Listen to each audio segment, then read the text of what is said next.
और वहीं भ्रष्टाचार के मामले पर कार्रवाई कर रही ईडी के समन की झारखंड के मुख्यमंत्री हेमंत सोरेन भी लगातार अनदेखी कर रहे हैं। लेकिन अब ईडी का शिकंजा हेमंत सोरेन पर भी कसता जा रहा है। ईडी ने हेमंत सोरेन के करीबियों पर लगातार रेड कर रही है। अब बीजेपी ने मुख्यमंत्री हेमंत सोरेन पर निशाना साधते हुए कहा है कि अगर सोरेन के पास वक्त नहीं है, समय नहीं है, तो ईडी खुद उनके घर पर आएगी। झारखंड की राजधानी रांची में इन दिनों भले ही कड़ाके की ठंड पड़ रही हो, लेकिन सियासी तापमान लगातार बढ़ता जा रहा है। एक तरफ अवैध खनन मामले में मुख्यमंत्री हेमंत सोरेन के प्रेस सलाहकार अभिषेक प्रसाद उर्फ पिंटू के आवास पर ईडी की छापेमारी से हड़कंप मचा हुआ है, तो वहीं मुख्यमंत्री हेमंत सोरेन भी प्रवर्तन निदेशालय के निशाने पर हैं। ईडी सोरेन को 7 बार समन कर चुकी है, लेकिन वो एक बार भी पेश नहीं हुए। अब भाजपा ने मुख्यमंत्री हेमंत सोरेन पर निशाना साधते हुए कहा कि अगर सोरेन के पास समय नहीं है तो ईडी खुद उनके घर आएगी। मुख्यमंत्री हेमंत सोरेन की सरकार पर 70,000 करोड़ के घपले घोटाले का आरोप लगा है और जिस तरीके से आज ईडी के रेड्स हो रहे हैं, इससे साफ है कि पूरा स्टेट स्पॉन्सर्ड करप्शन का नंगा नाच झारखंड में हुआ था, जब पूरी स्टेट मशीनों ने मिलकर झारखंड के आदिवासी मूलवासियों की गाड़ी कमाई को लूटा था।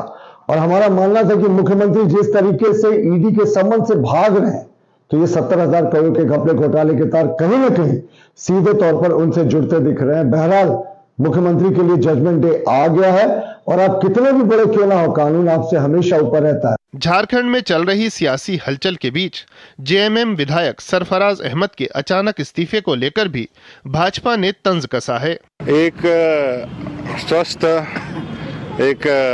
चुने हुए जनप्रतिनिधि का अचानक से इस्तीफा देना और इस्तीफा को स्वीकार कर लेना बिना कारण से, निजी कारण का हवाला दिया गया है, निजी कारण बताया नहीं गया है। अभी तक माननीय सरफराज अहमद जी की तरफ से कोई बयान नहीं आया है, क्योंकि लगता है कि जोर जबरदस्ती से दबाव बना करके इस्तीफा लिया गया है और जो कयास लगाए जा रहे हैं वो आम चर्चा का विषय है। करोड़ों रुपए, 200 करोड़ रुपए से ऊपर का सौदाबाजी हुआ है, तो सारी चीजें अभी कहीं ना कहीं छिपी हुई है। आज नहीं तो कल इसका पर्दाफाश होगा ही। दरअसल झारखंड में भूमाफियाओं ने अवैध तरीके से जमीन के मालिकाना हक में बदलाव किया और पूरी जमीन हड़प ली है। ईडी मामले की जांच कर रही है। मामले में अब तक 14 लोगों को गिरफ्तार किया जा चुका है। Bureau report, DD news. लेकिन इस सबके बीच रांची में मुख्यमंत्री हेमंत सोरेन की अध्यक्षता में झारखंड मुक्ति मोर्चा विधायक दल की बैठक हुई। इस दौरान सीएम हेमंत सोरेन के आवास पर सत्तारूढ़ दलों के विधायक एक साथ जुटे। बैठक के बाद जेएमएम नेता महुआ माझी ने बताया कि सभी विधायकों ने कहा है कि सरकार 5 साल का कार्यकाल पूरा करेगी और हेमंत सोरेन मुख्यमंत्री बने रहेंगे।